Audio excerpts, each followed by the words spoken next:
The glow of my phone lit up the darkened kitchen, the clock ticking past midnight. I typed the numbers slowly, the familiar sequence etched into my mind. Password incorrect. My heart skipped. I tried again, then again. Each rejection rang louder than the silence around me. Only two people knew this code, me and Clara, my daughter-in-law. Footsteps creaked behind me.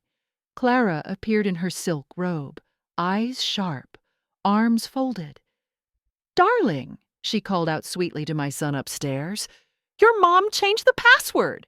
She locked me out of the account." Her voice dripped with accusation. The words hit like a slap. For months, Clara had sworn the hidden credit card was only for emergencies, yet receipts told a different story. Jewelry shops, luxury spas, restaurants far from home. I had kept quiet, waiting, hoping she would stop. But now, confronted with the empty balance and her sudden rage, the truth pressed in. Why did she protect this secret so fiercely? And what dangerous reality would surface once her lies unraveled? This story is not just about numbers on a screen. It's about trust, betrayal, and the fragile threads holding a family together.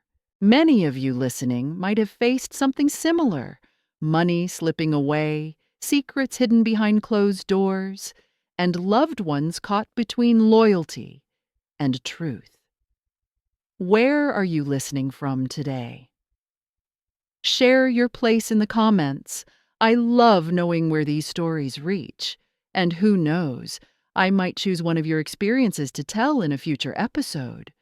But before you judge too quickly, let me take you back, because the truth of this story didn't begin with a locked banking app.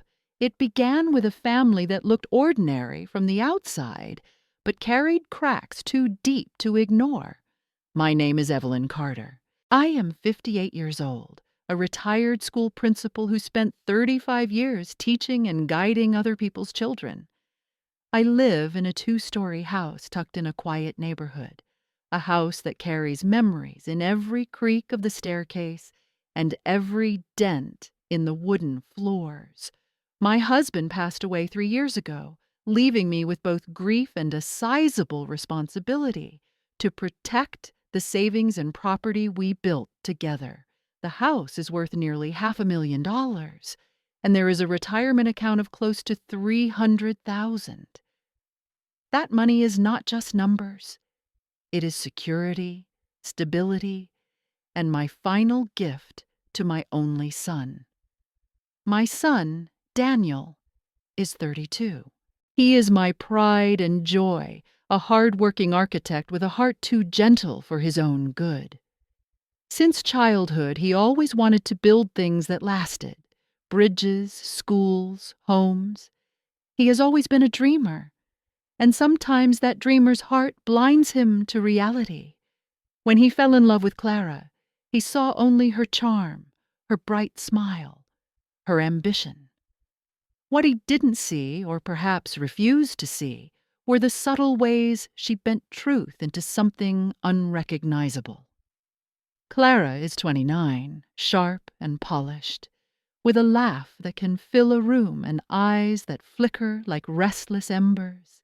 She worked in marketing when they first met. Though she has shifted jobs often since then, each time promising Daniel it was just a stepping stone to something better.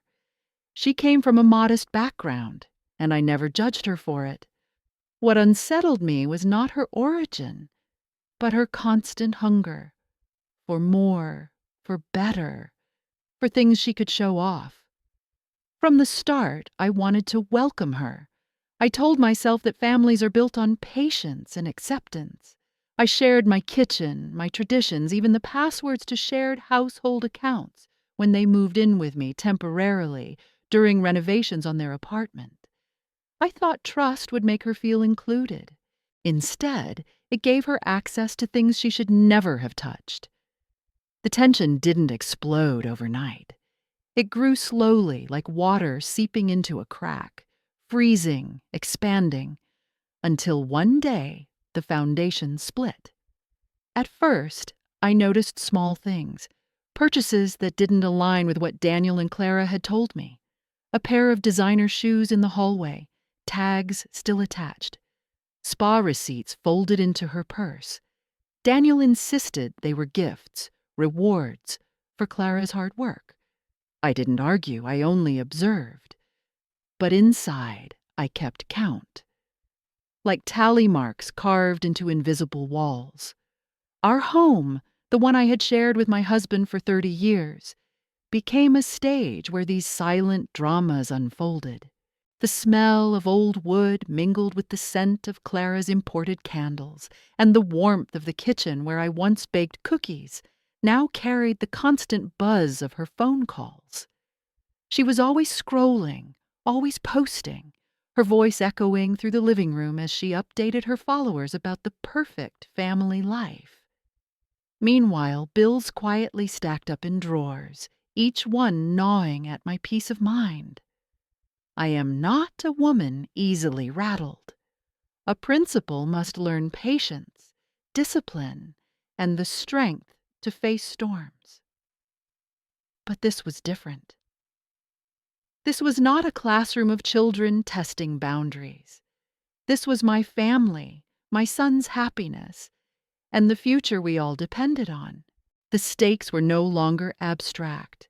They were carved into dollar amounts and property lines.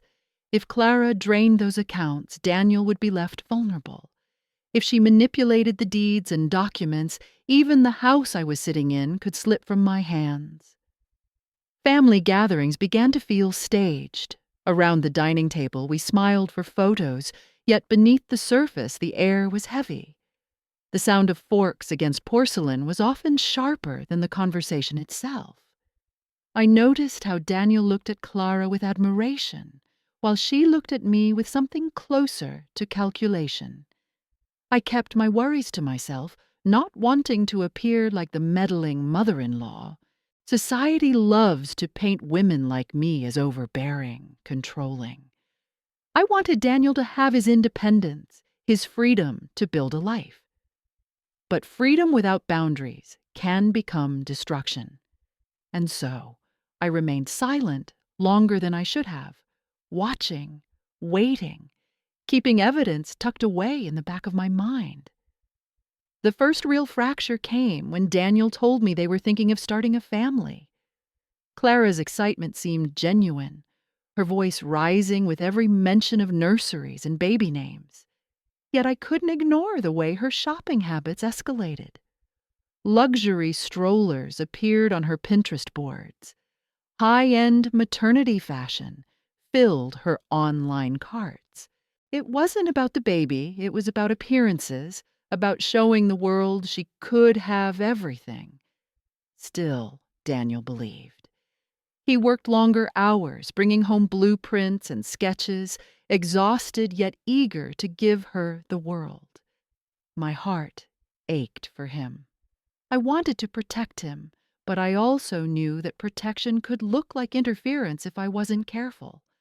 The line was razor thin, and one wrong move could sever our bond.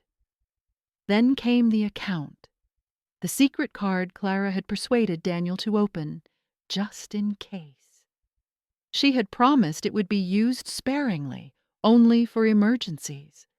But emergencies, in Clara's definition, stretched wide. A dress for a friend's wedding became essential. A weekend trip was suddenly necessary for mental health. Slowly, quietly, the balance dwindled. And I saw with my own eyes how quickly security can evaporate. It was in this fragile balance that the night of the password incident occurred. What Clara framed as a cruel betrayal, me changing the code, was in truth the first step in protecting not just my money, but my son's future. Because in families, love can blind, but evidence never lies. And that evidence was only beginning to surface. But cracks in a family's surface rarely stay hidden for long. And in our house, the first sign of collapse arrived quietly. almost disguised as routine. It was a Wednesday morning, the kind of morning that usually carried comfort. The sunlight streamed in through the blinds, sharp, golden lines cutting across the wooden dining table. The smell of freshly brewed coffee curled upward, familiar and grounding. Daniel hurried in, shirt half tucked, hair still damp from his shower. He reached for toast, butter smearing on his fingers, as his phone vibrated against the table. Clara entered moments later, perfume trailing in a sharp floral wake, drowning out the scent of coffee. Her silk blouse shimmered faintly as she moved, and though she smiled, her eyes darted toward her handbag, clutched tightly at her side. I noticed the way her fingers dug into the leather strap. She bent to kiss Daniel on the cheek, and as she leaned, something slipped. A folded slip of glossy paper fluttered to the floor, landing near my feet. I reached down, more out of habit than suspicion, and lifted it before she noticed. My eyes caught the words, "Diamond bracelet, 4,185 tsulurs." The logo of an upscale boutique gleamed at the top. My chest tightened. "That's mine," Clara snapped, her voice sharp enough to slice the air. She snatched the receipt from my hand, her perfume filling the space between us. Daniel paused mid-bite. "What was that?" "Nothing important," Clara said smoothly, tucking the paper back into her purse with forced nonchalance. "A gift for a friend's birthday. Don't worry." But I did worry. Just last week, Daniel had confided in me, his voice weary, that their apartment's mortgage payments were becoming a strain. And here she was, nearly $5,000 on jewelry when their budget already trembled. That receipt became evidence number one. It was more than paper. It was proof, a tangible sign of how Clara's spending habits spiraled beyond reason.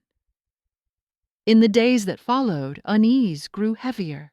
I noticed her hushed phone calls in the evenings, the muffled hum of her voice leaking through the thin wall of the guest room. Daniel worked late, spreading blueprints across his desk, lost in designs. Clara, meanwhile, whispered into her phone. Her sentences clipped and hurried. Passing by one night, I caught fragments. "Just transfer it." "No, he won't notice. She's watching too closely." She, I realized, was me. The realization chilled me more than the draft sneaking through the cracked window. Every sound seemed loaded. The rustle of shopping bags, the buzz of incoming texts, even the faint click of her high heels against the wooden floor.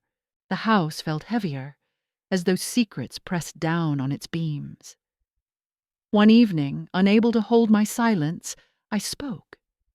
Daniel was bent over papers at the dining table, his pen scratching softly. Clara sat across, scrolling her glowing phone screen, her face bathed in blue light. "Daniel," I began, steadying my voice, "have you noticed unusual expenses lately?" He looked up, brows knitting. "What do you mean?" "Purchases that don't match your budget." Clara's eyes flicked up briefly, then down again. "Here we go again," she muttered. Daniel sighed. "Mom, please. Clara and I have it under control." His dismissal stung, though I swallowed it quietly. To push harder would only widen the rift between us. But inside, my resolve hardened. If Daniel refused to see, then it fell to me to keep track. That night, when silence wrapped the house, I opened my desk drawer. Among tidy files of bank statements and household records, I placed the boutique receipt. A single piece of paper, but weighted with meaning. Proof that the path Clara walked was dangerous.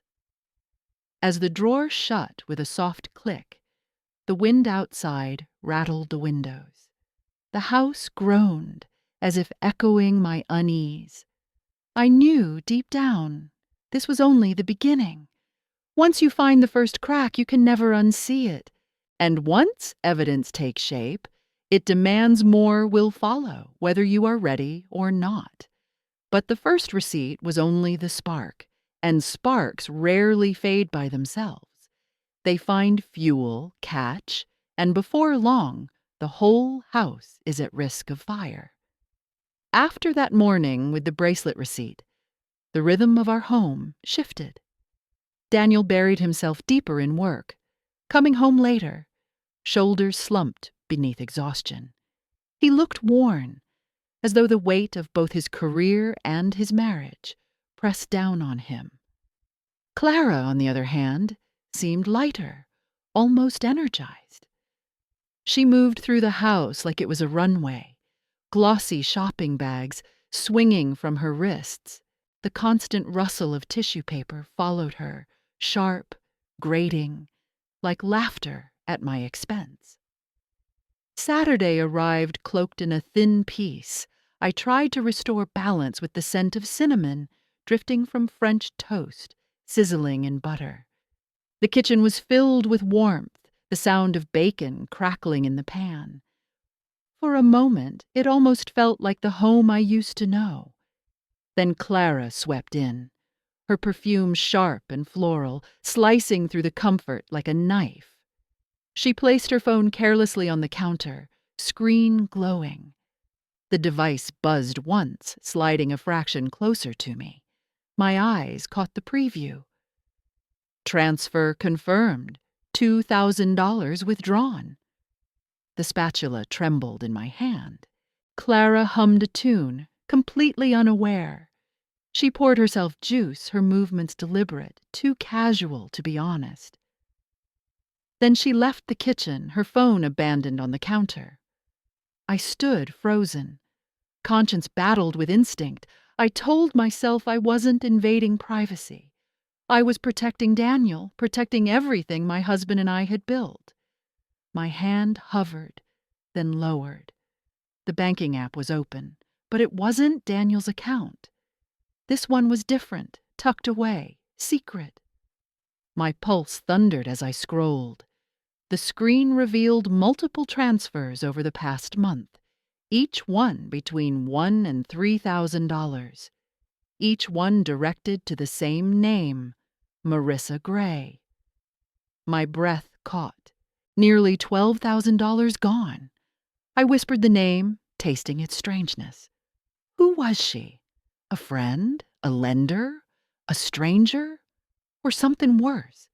The bracelet had hinted at vanity. This was methodical. This was deliberate.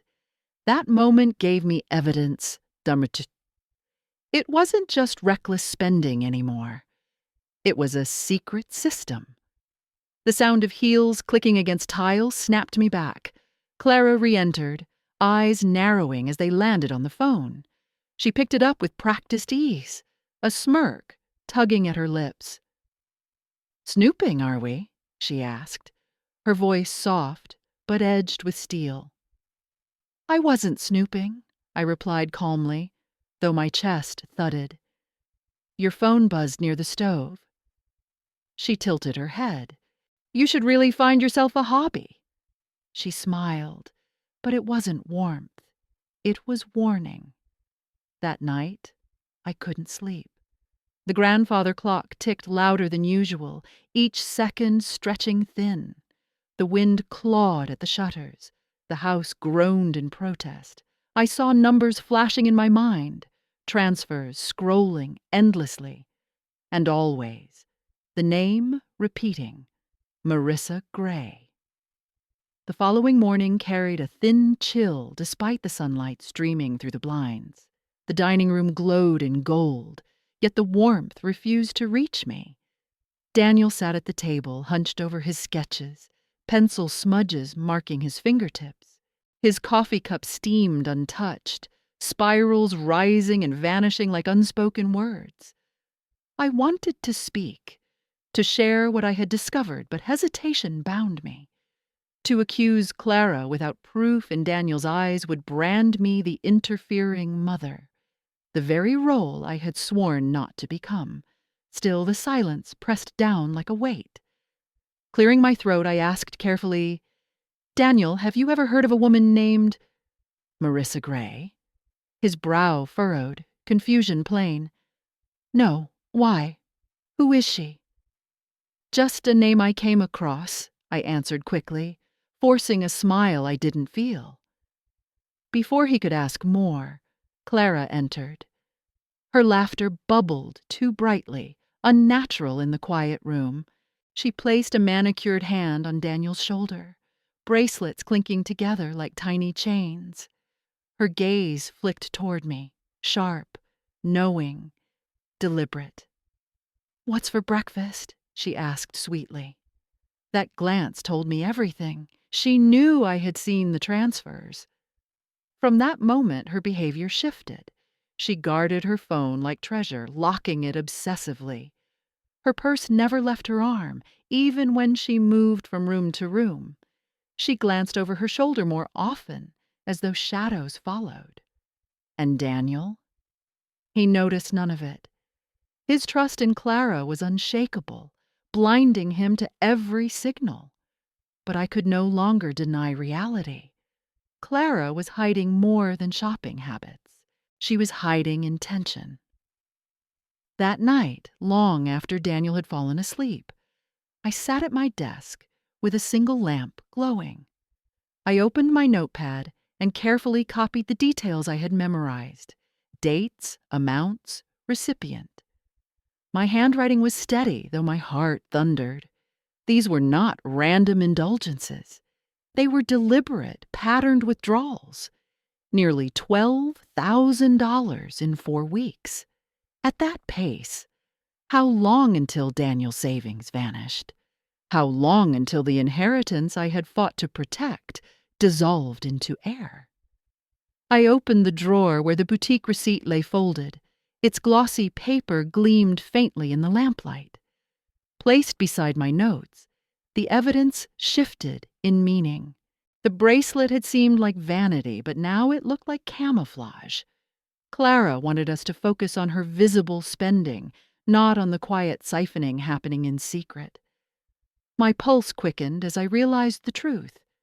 Clara was not reckless. She was calculated. This was mini twist number 1. Her spending was not chaos, it was strategy. But for what? Who was Marissa Gray? A creditor Clara feared? A confidant holding secrets? Or someone poised to replace Daniel in her carefully woven plans? I leaned back, shadows stretching across the room, the ticking clock suddenly deafening. The smell of burnt cinnamon from yesterday's toast still lingered faintly in the air, a reminder of how quickly comfort could turn bitter. I whispered to myself, barely audible, if she can hide this, what else is she capable of destroying? The silence offered no answer, only a suffocating certainty. The storm had only just begun. But storms never fade by retreating into silence. They grow thicker, heavier, until they demand to be faced. After the discovery of the transfers, I knew the calm in our home was only a fragile veil. The following week proved my fear. Clara's excuses became more frequent. "Shopping," she would say with a toss of her hair. "Yoga class," she murmured while slipping into heels too elegant for exercise. "Catching up with a friend," she added, perfume already clouding the hallway before the front door closed.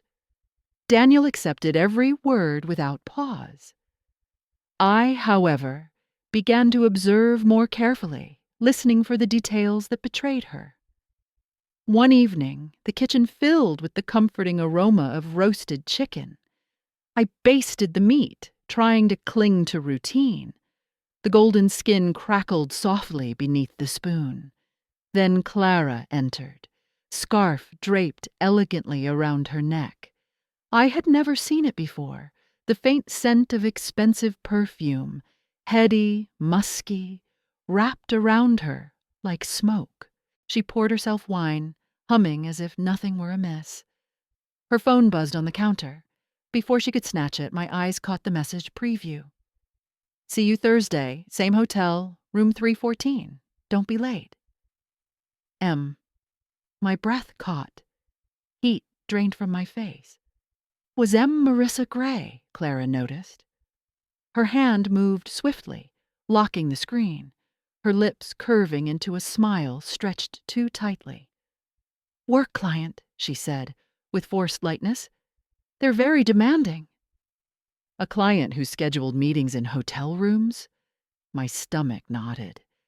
Later, after she slipped out again claiming she forgot milk, I crept into Daniel's office. The air smelled of pencil shavings and ink, his blueprints neatly stacked. Among them lay a document he hadn't noticed, a printed statement from their joint credit account. My eyes widened. Clara had applied for an authorized user card weeks ago. The card bore Daniel's name but was clearly in her possession. Transactions lined the page, luxury spas, restaurants, boutique hotels. Thousands of dollars charged, hidden beneath Daniel's signature. The realization struck me harder than any insult. Clara wasn't just spending. She was weaving Daniel into her web. By attaching his name, she ensured any fallout would stain him too. If the debt spiraled, the bank would chase him. If the account collapsed, his credit would shatter. Mini twist number 2 became undeniable. Clara was not reckless. She was calculated, deliberate, and cruel. She wasn't merely draining resources. She was binding Daniel to her scheme, turning his future into her shield. That night, Daniel returned late, shoulders slumped, hair mussed, exhaustion radiating from him. The smell of city dust clung to his clothes. He dropped onto the couch without removing his shoes. I stood frozen, the document clutched in my hands. The words hovered at the edge of my tongue. But then he looked up at me, eyes heavy with trust, and whispered, "Mom, I'm so tired. I just need one night without problems." My throat closed. To speak then would shatter him. Without irrefutable proof, Clara would twist the story, paint me as jealous, controlling. Daniel might turn from me completely. So I folded the document, slid it into my drawer with the others, and let the silence grow. But deep down, I knew silence had become dangerous. Clara's game was accelerating, and soon no amount of patience would shield us from the inevitable storm. The days that followed blurred into a strange rhythm of watching and waiting. Clara moved through the house with sharper caution, as if she sensed the walls had eyes. Her perfume lingered longer, her smiles stretched thinner, her excuses grew rehearsed. I listened carefully, catching fragments of hushed phone calls, words like deadline, deposit, agreement. Each fragment was a puzzle piece that never quite fit. I knew I couldn't confront her directly. If I accused her without undeniable proof, she would strike back with venom, twisting Daniel against me. Instead, I sharpened my quiet observation. One afternoon, while dusting the shelves in Daniel's office, I discovered another unsettling clue. A thin folder tucked beneath blueprints contained business cards, not Daniel's but Clara's, each printed with a different company name. Marketing consultant, event planner, lifestyle coach, none of them real. They were masks, identities she wore when convenient, discarded when done. But why? Was she funneling money through fake businesses to shield Marissa Gray's involvement? Or was Marissa one of these identities, a second self Clara used to disguise her actions? The thought chilled me. That night, the house felt too still. Even the grandfather clock ticked slower, as though time itself held its breath. I sat in the darkened living room, the only light the pale glow of the street lamp seeping through the curtains. Clara returned late, heels clicking across the hardwood floor, the faint scent of alcohol clinging to her. She laughed softly into her phone, then hushed when she saw me awake. "Couldn't sleep?" she asked smoothly. "No," I replied, my voice steady, though my stomach churned. She tilted her head, eyes glinting. "You worry too much." Then she disappeared upstairs, leaving her mocking perfume behind. I realized then, Clara's motive wasn't simply greed. It was power. Every secret transfer, every hidden card, every alias built a fortress around her. She wanted control. Over Daniel, over the money, over the future that should have belonged to him. And if she succeeded, she wouldn't just drain accounts, she would erase trust, leaving Daniel shackled to her debts. Mini twist number 2 sharpened in my mind. Clara's true strategy was not about spending, but about entrapment. She was weaving chains Daniel couldn't escape. But just as I resolved to dig deeper, a new obstacle rose. The next morning, Daniel approached me with furrowed brows. "Mom," he said, his tone cautious, "Clara feels like you don't trust her. She says you've been watching too closely." The words sliced deeper than any knife. Clara had struck first, planting suspicion in Daniel's heart before I could speak. Now, if I revealed my evidence, he would view it through the lens she had crafted, that of a jealous mother unwilling to let go. The walls seemed to close in around me. My evidence was strong, but not yet complete. And Clara had just gained the upper hand by turning Daniel's love into my greatest barrier. The air felt heavy. The smell of burnt coffee lingering from the morning pot I had forgotten to switch off. I stood there, gripping the edge of the counter, realizing that from this moment on, every step forward would be a battle not just against Clara, but against Daniel's blind trust. The seed of suspicion had grown into something undeniable. Clara's secrets could no longer be dismissed as paranoia, yet I still lacked the kind of evidence that could withstand her manipulation. I needed something irrefutable, something Daniel could not ignore. It arrived unexpectedly, like truth often does. One gray afternoon, the rain tapped against the windows in steady rhythm.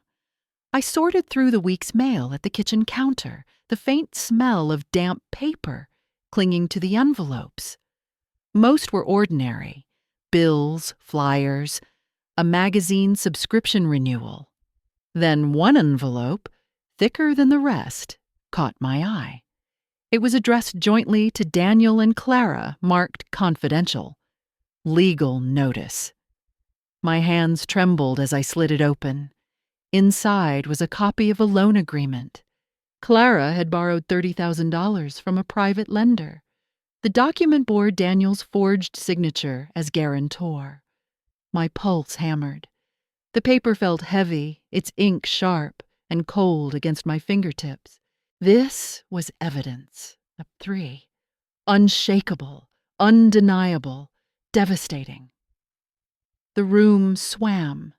Clara had crossed a line from reckless spending into outright fraud. She had tethered Daniel to debt he never agreed to, chaining his future to her schemes. When Daniel returned that evening, I almost confronted him.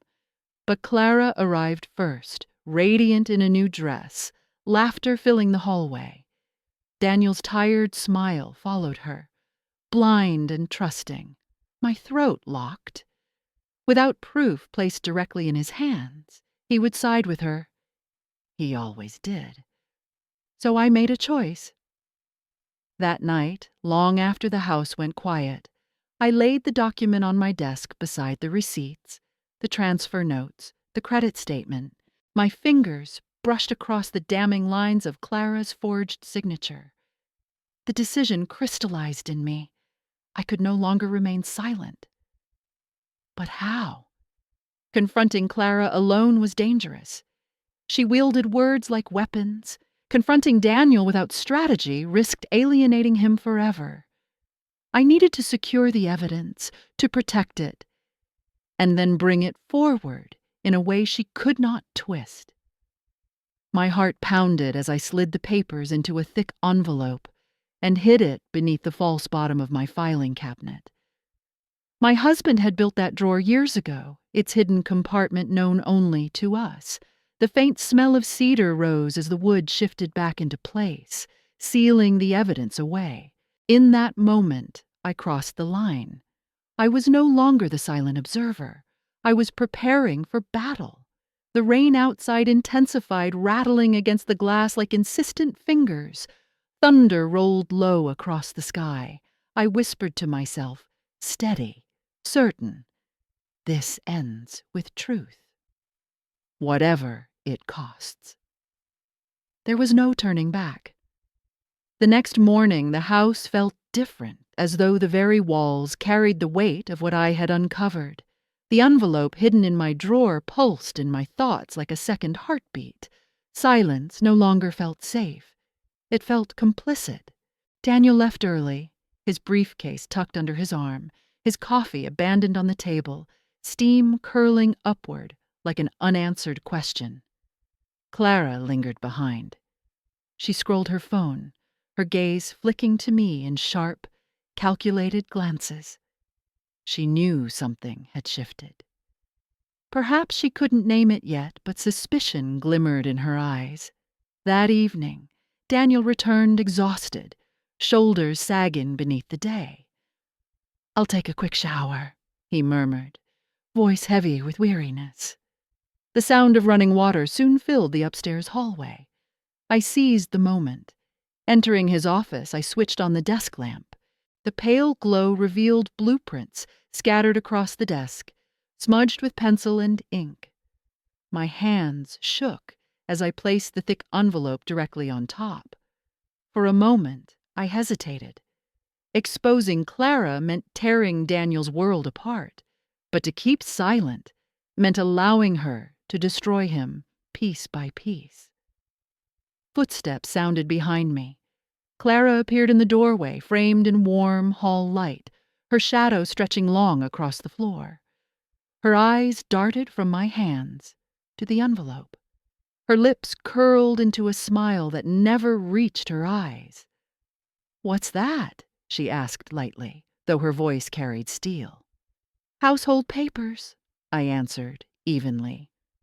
I forced calm, though my pulse thundered.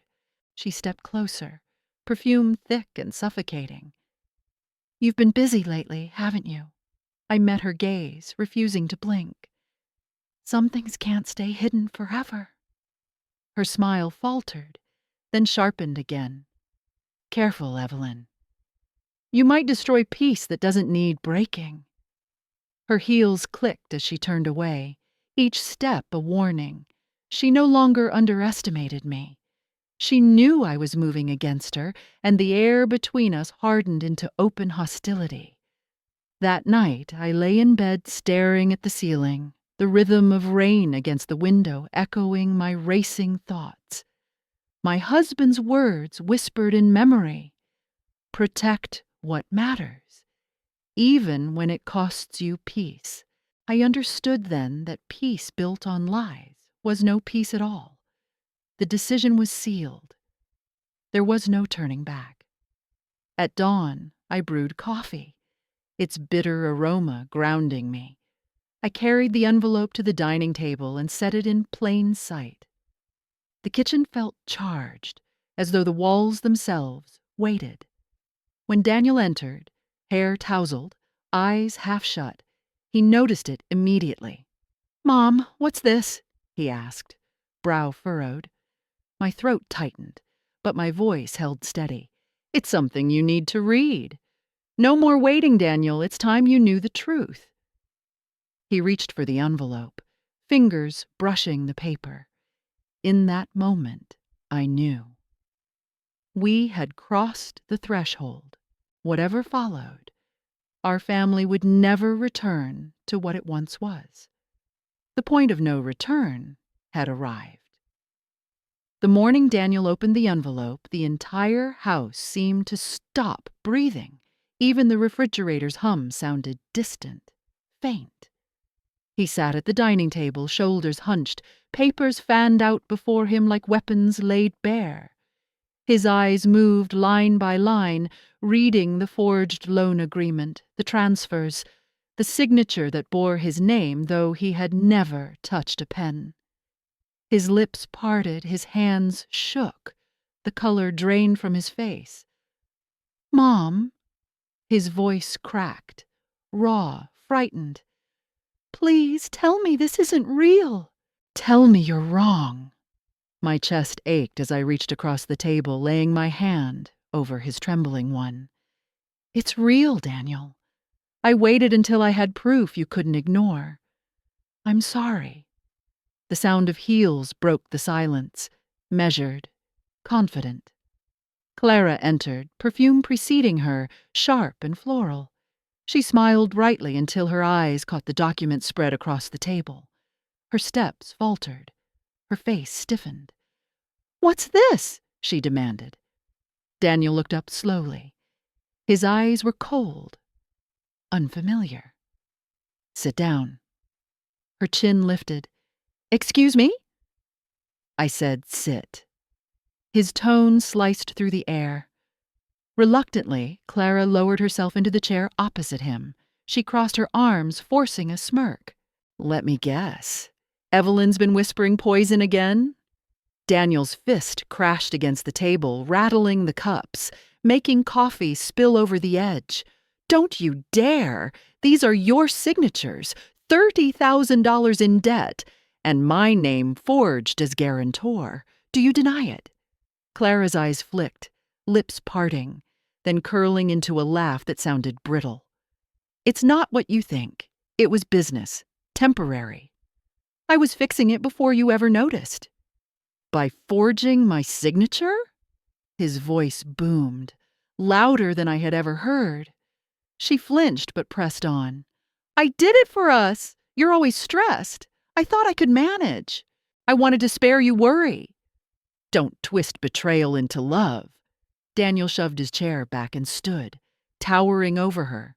The legs screeched against the wood. "This isn't protection. It's deception." Their words fired like gunshots. "You drained us." "I did it for us." "You lied. I spared you stress." "You betrayed me." "You don't understand survival." Each sentence landed heavy, like thunder crashing through the room. The acrid scent of burnt toast still lingered from breakfast, mingling with Clara's suffocating perfume. The mix made the air thick, unbearable. Finally, Clara's mask slipped. She slammed her palm against the table, eyes blazing. "Fine! Yes, I used the accounts. Yes, I transferred money. But Daniel, you'll never get ahead playing fair. You're too soft. Someone had to take control." Daniel's chest rose and fell in sharp bursts. His voice cut like steel. "By destroying everything I worked for. By chaining me to debts I never agreed to. Tell me, Clara, who is Marissa Gray?" The name landed like a blow. Clara froze, lips parting, silence filling the gap. Her eyes darted toward me, then back to him. "She's no one important," Clara muttered. Daniel leaned forward, voice colder still. $12,000, transfers week after week. Who is she?" Clara's face contorted. "She helped me," she spat. "She handled things you couldn't. But it doesn't matter, because I did it all for us." Daniel gathered the documents, his hands shaking, but his stance unwavering. "We're going to the lawyer. Today." Clara's face drained of color. "You wouldn't dare." "I would," he said firmly. "And I will." For the first time, Clara looked cornered, small. Daniel stood tall, fury blazing, his trust shattered but his resolve solid. The balance had shifted. The truth had erupted, impossible to bury again. The dining room air grew dense, so heavy it felt like even the light struggled to enter. Daniel clutched the envelope with trembling hands, the document spreading across the table like a battlefield map. Clara's eyes flicked nervously between his face and the damning papers. Her lips parted, ready to launch another excuse, another twist of words that might save her. But Daniel was no longer the man willing to believe. "You're letting her control you," Clara said sharply, pointing at me. "Your mother has been against me since day one. Can't you see? She wants me gone." Daniel's voice cracked like a whip. "Stop blaming her. Look at this. These are your actions, Clara. Your lies." She leaned forward, hands pressed flat against the table. "I was protecting us. Yes, I made choices you don't understand, but it was for our future." I kept my tone even, though my heart thundered. "Clara, protection doesn't come through fraud. This debt isn't Daniel's doing. It's yours." Her head snapped toward me, eyes blazing. "You should have stayed out of it." Daniel slammed his hand down, the sound echoing like thunder. "She had every right. You dragged me into loans, Clara. You forged my name. And then you sent money to someone I've never even met." Clara swallowed hard, mascara already smudging beneath her eyes. "It wasn't like that." "Then explain," Daniel barked. The silence stretched, broken only by the relentless ticking of the clock. Clara's breath came shallow, uneven. Finally, she muttered, "She's a contact. Someone who promised returns. I thought I could double the money, erase the debt. I was trying to help us." Daniel's face twisted with disbelief. "By gambling with forged signatures. By lying every single day." Tears welled in Clara's eyes. "I was desperate, Daniel.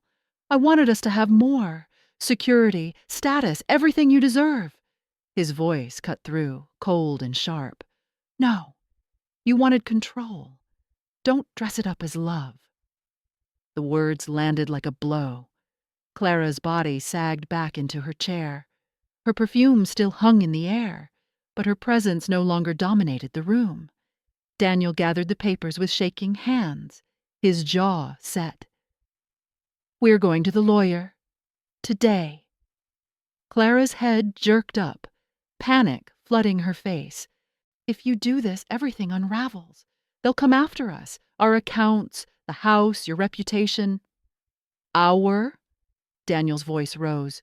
"You never cared about our future. You cared about your image, your greed. I won't let you bury me with you." Clara's desperation cracked into fury. She leapt to her feet, chair screeching backward. "If you walk out that door with those papers, Daniel, you'll regret it." He stared at her steadily. "The only regret I have is letting this go on for so long." The silence that followed was suffocating. The kitchen clock ticked. The refrigerator hummed. My own breath sounded too loud in my ears. Clara's defiance collapsed. She stumbled a step back, eyes glistening with rage and fear. Without another word, she spun on her heel, storming out. Her heels clattered across the hallway, uneven and frantic. A door slammed upstairs, rattling the walls. Daniel stood rooted, shoulders rising and falling, chest heaving as though he had just fought a war. The documents trembled in his grasp, but his eyes were clear for the first time in months. I reached across the table and touched his arm. "You're doing the right thing."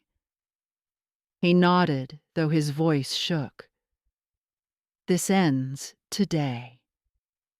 The balance of power had shifted forever. Clara, once master of illusions, now stood exposed. Daniel had taken his first step away from her web of control. The showdown was no longer avoidable. The reversal had begun.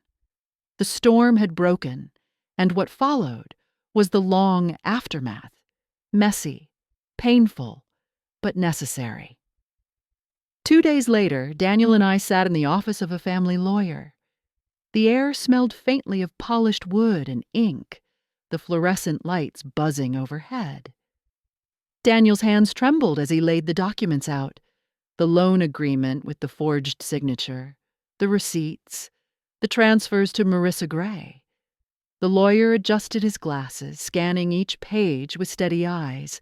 "This is fraud," he said firmly, "and it is prosecutable." Daniel swallowed, his jaw tight. "What happens if we press charges?" The lawyer leaned back, fingers steepled. "If proven, Clara will be held liable for the $30,000 loan. Forgery alone could bring criminal charges. Your credit can be protected once the signature is verified as false. You'll be cleared of responsibility." For the first time, I saw relief flicker across Daniel's face. Yet it was mixed with sorrow. The woman he had once loved was about to become his opponent in court. Within weeks, the case moved forward. Clara fought, of course. She appeared in hearings with polished clothes and carefully rehearsed pleas. But the evidence was overwhelming. The forged signature was undeniable, the transfers traced, the authorized user card confirmed. Even her so-called contact, Marissa Gray, was revealed to be no financial advisor, but a former colleague who admitted Clara had roped her into a scheme. The gavel fell hard in the courtroom that day. Clara was sentenced to repay the loan in full. She faced 12 months of probation for forgery, her record marked. The luxury items she had bought with the hidden card were repossessed, auctioned to cover part of the debt. For Daniel, the measurable outcomes were stark. His credit cleared, his name legally removed from liability. The house, still under my ownership, was secured. Clara barred from access to family accounts. The marriage could not survive such devastation. Daniel filed for divorce, his voice steady, though his hands shook as he signed the papers. Clara tried to plead, her tears staining the courtroom floor, but the law had spoken. The day the divorce was finalized, Daniel returned home, his face pale but his posture straighter. We sat on the porch together, the evening sun painting the sky in shades of amber. The air smelled of cut grass and distant rain. "I thought I'd feel empty," he admitted, voice low. "But instead I feel free." I squeezed his hand. Freedom often feels frightening at first, but it's the beginning of healing. The consequences reached beyond courtrooms and papers. Clara moved out within a week, leaving behind only fragments of her presence, a perfume bottle on the dresser, a silk scarf draped over a chair. The silence she left behind was not heavy, but cleansing. Daniel began rebuilding, slowly, carefully. He reorganized his finances. The lawyer helped him set up new accounts under his sole control. Together we drafted plans to safeguard the inheritance his father had left. For the first time in months, Daniel's sketchbooks filled with designs again. I watched him draw with renewed focus, lines steady, vision clear. Justice was not just in the gavel strike. It was in the restoration of balance. The house no longer felt suffocated by secrets. The air was lighter, the nights quieter. I could smell cinnamon again without it being tainted by fear. Yet scars remained. Trust, once broken, cannot be repaired overnight. Daniel spoke little of Clara except to say, "I can't believe I didn't see it." "You wanted to believe in love," I reminded him gently. "That is never a weakness. The weakness was hers in exploiting it." As weeks passed, the tangible results continued to unfold. Daniel's credit score rose after the fraud was expunged. The $30,000 debt, now entirely Clara's burden, weighed heavily on her. I heard through neighbors that she had moved into a small apartment on the outskirts of town, her shine dimmed, her reputation fractured. Meanwhile, Daniel began to heal in measurable ways. He secured a new project at work, regaining confidence. He scheduled counseling sessions, determined to process the betrayal. He spent evenings with me, laughter slowly returning to his voice. The greatest justice, however, was not only in courts or accounts. It was in watching my son reclaim himself. One evening, weeks later, Daniel turned to me as we watched the sunset. The cicadas buzzed in the warm air, the horizon glowing. "Mom," he said softly, "thank you for not giving up on me. I know I doubted you. I know I defended her when I shouldn't have." I squeezed his shoulder. A mother's duty is to protect, even when her child doesn't want it. What matters is you're safe now. Tears shimmered in his eyes, but they were tears of release, not despair. The resolution was not perfect. Lives rarely return to the exact place they were before betrayal. But justice had been served, consequences delivered, and the future cleared of the shadow Clara had cast. Our family story no longer smelled of fear or burned bread. It smelled of fresh coffee, of wood polished after years of wear, of hope returning one quiet morning at a time. When the dust finally settled, our home no longer felt like the same place. The walls that had once carried whispers of secrets now held only silence, and not the heavy, suffocating silence that haunted us before. It was a calm silence, the kind that comes after a storm has passed, when the air smells of rain and the ground feels fresh, cleansed of debris. Each morning, sunlight streamed through the kitchen windows, falling across the dining table where so many battles had taken place, and for the first time in months, I could drink a cup of coffee without tasting bitterness behind it. Looking back, I realized this story had never been about forged signatures alone. It was about what happens when trust is placed without boundaries. Daniel loved Clara, and in his love he surrendered parts of himself that should never have been surrendered: his finances, his signature, his future. Clara did not just misuse money, she misused love. That was the greatest betrayal of all. The first moral lesson is this: trust must be earned, and it must be maintained by honesty. When one partner begins hiding, lying, or twisting truths, love no longer protects. It corrodes. It is tempting to dismiss warning signs, especially when they come from someone you want to believe in. But ignoring those signs doesn't make them vanish. It makes them grow. Daniel's greatest mistake was not loving Clara. It was believing that love alone was enough to hold her accountable. The second lesson is equally painful. Silence can be as dangerous as lies. I spent months watching, collecting evidence quietly, afraid of being seen as the interfering mother-in-law. I thought staying silent preserved peace. But peace built on secrets is a fragile illusion. Clara thrived in my silence, just as many deceivers thrive when no one dares to challenge them.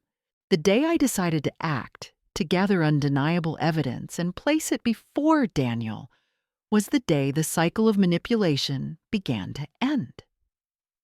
The third lesson is practical but urgent. Financial abuse is real, and it wears many disguises. It can hide behind, "I'm protecting you," or "this is for us," or "you're too stressed, let me handle it." But when one person controls money through secrecy, forgeries, or intimidation, it is not partnership. It is exploitation. If you ever find yourself in such a position, seek help. Call a lawyer, talk to a trusted friend, reach out to financial counselors.